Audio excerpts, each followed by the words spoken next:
My name is Bernard Tenenbaum. From 1939, the war started up, and then everything was going on fine. We was working, and we was trying to make a living. What was your life like before the war? Oh, you live like you live here now. You ate, you kept your belief, and you were Saturdays as a holiday, just like here. See, holidays was holidays, and you people was raising the families and everything, and was no complaints about that. Till the Germans came in. I didn't go to school too much because I was about 8 years old. I started to work in the home. My mother used to help my father, and we had already 4 children, and I was 8 years old. And she says, "How you gonna do it?" I was diapers, not like here, take that diaper and throw in the trash. At home, we used to wash them in the water, hang them up on a rope, and raise my sisters. I didn't have a brother till 1939, see? And my sisters was young. One that was helping, the other ones too. In 1941, I was going out. It was a separation from the Jewish people to the Gentile people. It was fenced up with a wall. I don't remember how tall it was, but I don't know, 8 or 10 feet, very high, in Poland, Warsaw. And plus the wall high, it was barbed wire on the top. Plus this was glass. In case you want to climb over, you would have cut yourself to pieces. So they didn't have no choice. I was going outside and bringing in food from the Polish side, non-Jewish side. See, they had everything. We didn't have nothing because they didn't let us. They let us just have a little bit flour and then a piece of bread. That's it. No food for us. So I was bringing in from the outside. I was doing fine. But then, I don't know what happened. I got caught. Somebody looked it up from the window, didn't like me. From some floor, I didn't pay attention, but I was pegging it. I didn't think anybody sees it. It was a wilderness. But I don't know what happened. I went in through the gate with the Germans, and the Germans asked me, "What you got in there?" "What you got in there?" I said, "Nothing." "What you got there?" I said, "Nothing." So he says, "You're going up here. You know where you're going." There was a special a building where they occupied, the Germans, and to watch it, whoever brings in any food was not allowed, no food, nothing. So somebody told them I had some stuff in there, meat and cigarettes and butter and cheeses, loaded everything. They had a double board them in the wagon. It was kind of high. And I packed everything in there. So I don't know, it was like I was going away. He was going with me, and I was traveling with the horses, just walking slowly. He says to me, so a girl looked through the window, and she called them up, and she says, "Come on." So he looked at her and says to me, "You're going there. You know where you're going." I said, "Yeah, I'm going to brand up right to the next the building, brand up there." So he says to me, "Oh, you know where you're going?" I said, "Yeah, I'll be over there in a few minutes." I says, "Fine." She called him in. He went over there. He went over to her. I went into the brand-up building and unload everything. To get everything out of there and dumped everything in. I went up there where all of them sitting there, and they told me, "What you got there?" I said, "Nothing." "What you got there?" And they kept on beating. They knocked me the hell out of it. Didn't have no teeth no more. And they knocked it. My hand is up against the wall, and I was crying. My face was swollen. My behind was swelled up. Every place that was beaten with no stuff. "What you got there? What you got there?" "Nothing, nothing, nothing, nothing." Okay. So finally, they told me to come and open up the bottom. I opened up, and they looked at them. There was nothing there, and they let me go. So they let me go. So I went up to the gate, and I says, I know this guy, the policeman. I says, I want to bring in the food. He says, go, bring it in. Put it back in and come on in. I paid him off. So I got it, I run back and load it up and run in there. The gentleman said, look, my pass, and he says, go. That's it. Everything was paid up. And I was doing several times this. They started up to evacuate. They used to take all the people, doesn't matter, babies, old people, whoever it was, start to load them on wagons and take them to the boxcars, just like kettles, almost, and push them in the boxcars and take them to a gas chamber. But they said that it was not a gas chamber, it's just the name was Lublin. Lublin called it Majdanek, well, it was just like a gas chamber.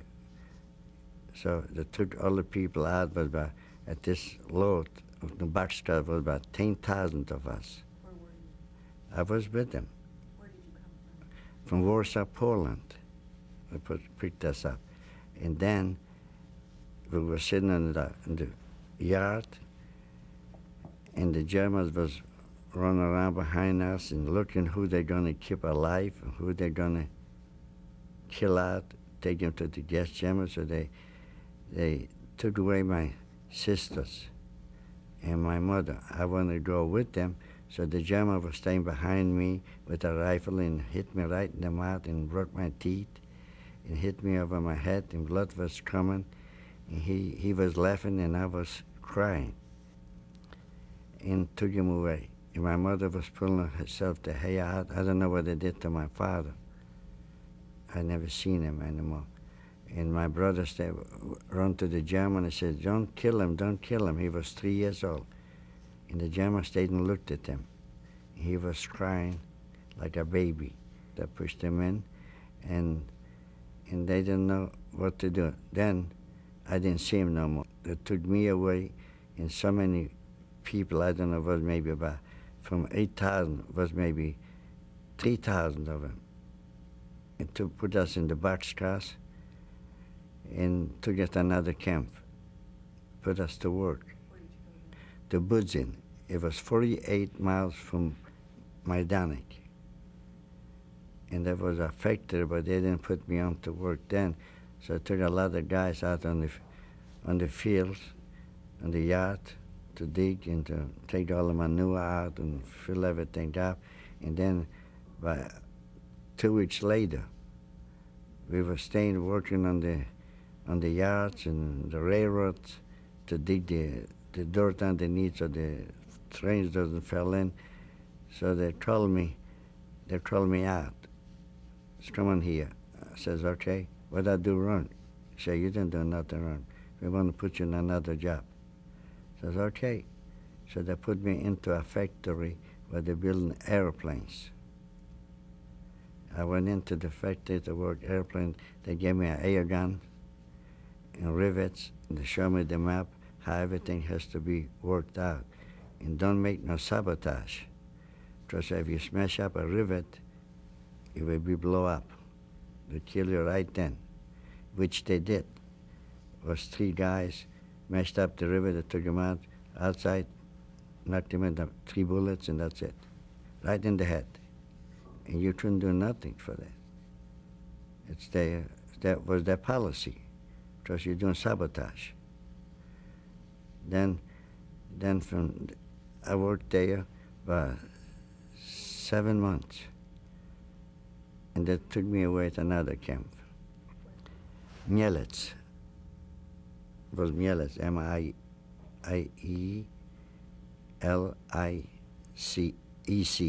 Mielec they used to call. So I stayed, worked there for 9 months on airplanes again. I thought maybe something else. So I stayed there. Then they decided to take us out again. We went to Villechka. It's in Krakow, they call it a little town, and they said we're going to build airplanes there. It was 100 270 feet under the ground, the factory. And we went down there to work, and then was there airplanes too. And I was working in the same position, the same parts. They changed me a little bit, but not so much. It was almost close. It was something, anti-aircraft machines I was building. So they says to me, well, you're doing a good job. So they took it was 4 guys there. So it says the guy, go get me sheet metal. It was a whole start with sheet metals, you know. So they're building the airplane. So they went over there. The guy put the hand on. It was electrocuted. All the cables. See, it was strong. The power because it was 270 feet under the ground. The cable was laying on the sheet metals. So he says to him to go get another sheet. Don't worry for him. So he was electrocuted. Then he called the third one. He was electrocuted.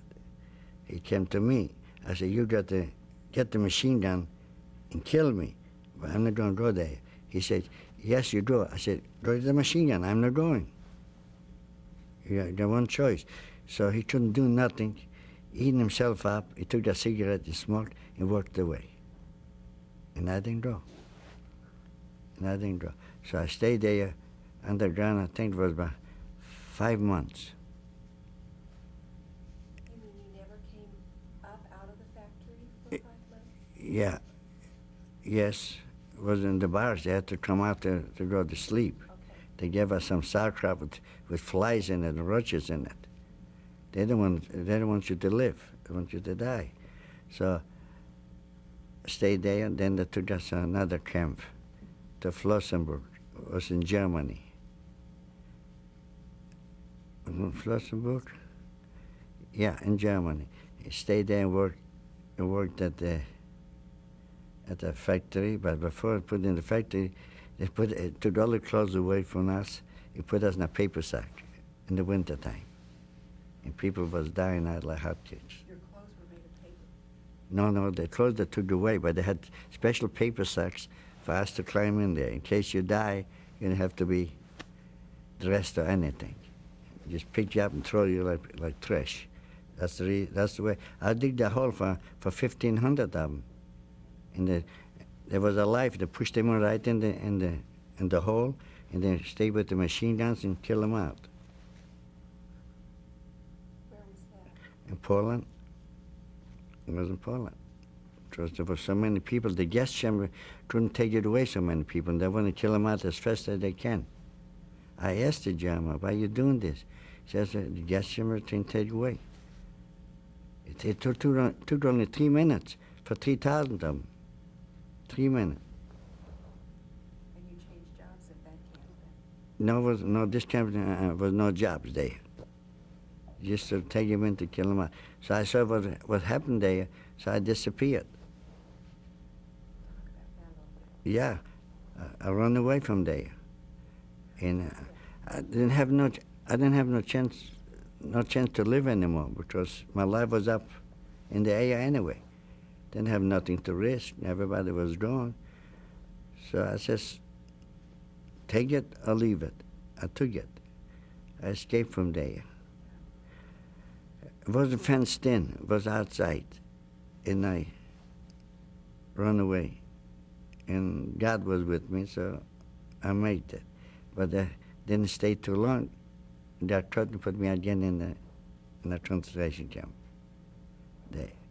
So I worked there. Where did they put you? They sent me to Dachau. In Dachau, we went in there, it was laying clothes there, maybe 4 or 5 story high. For the people where they killed out, and see they had to take off their clothes. So I was laying piled up there. So I says to myself, I better put on this suit underneath, my prison uniform on the top. But what am I doing? I got a tattoo here. I got a haircut in the middle. I said, I'm not worried. I'm going to take a chance and I'm going to go on. They said in Dachau, They said they're going to kill us out. So I says, okay, they're going to kill us out, fine. We start to march up in the mountain. It was a whole, maybe about 20,000 of us, maybe more, I couldn't count them. So I says, what did I do now wrong? Well, I have to find a place to escape. We're passed by a bridge, and they blew up the bridge right behind us. When they blew up the bridge, it was smoke. One person cannot see another one. In 100 of us was working over there, died out on the road. Right on the road, they died out like hotcakes. Couldn't work because no food for a whole month. How long can you survive without the food? Did you have no food for a whole month? No, we didn't have no food. Did you eat anything? Peeled from potatoes and grass. So we was working over there. So I says, they blow up the bridge, there must be some end to it. Something is going to be. So when I escaped, I lay the whole night in the water to hide myself out. I don't know about what's going to happen to me. I might get caught, I might shot, either way. So, but the water was dripping down from me like heck. It was the 1st of May. It was kind of cool at this time. I says, no, you better do something. So I walked out from the water. It was about 4:30, 5 o'clock in the morning.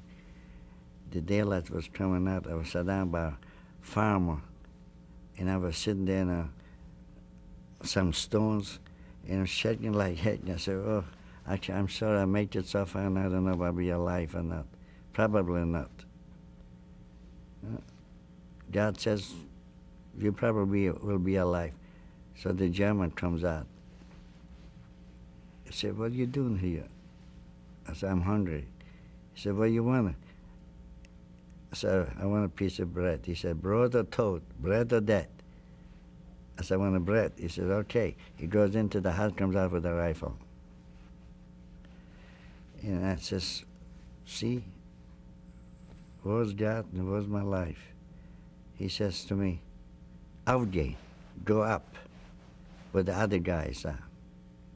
And I turn around and look at it like this, and he points the gun, and I draw like this, he points it like this, I draw like this, he points it like this, keeps on pointing. I said, oh, he doesn't know what to do, to kill me or not. And I kept on working just like a zigzag. I didn't have no strength to work, just slowly. And he pointed, and then I was so far away from him, he couldn't see me no more. And I saw a barn there. So I said, the heck with him, he's gonna see me, I'll go in there. And bullets are coming like heck from a high hill. And they were running up like horrible. And they was coming down, 2 Germans running down. I was laying in the barn underneath oats, hidden, so in case somebody comes in, it might kill me, maybe. I was laying there and eating oats, and I looked at it. I couldn't lay there anymore. I was so nervous, I didn't know what to do. So I looked out through the cracks like this, and I see 2 German soldiers running from the mountains. They're running like wild Indians or so. But bullets are coming. I wonder who's coming. If they're running, there must be some other organization, other troops than there.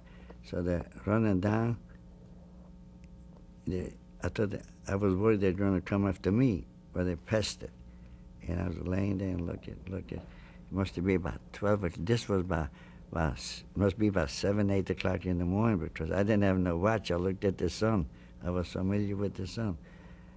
So they looked at me.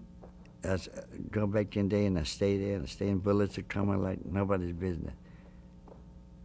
About around 12 o'clock, I see some soldiers are coming down with jeeps, with machine guns. But I said, wait a minute. There's different troops. They're not Germans. Different uniforms.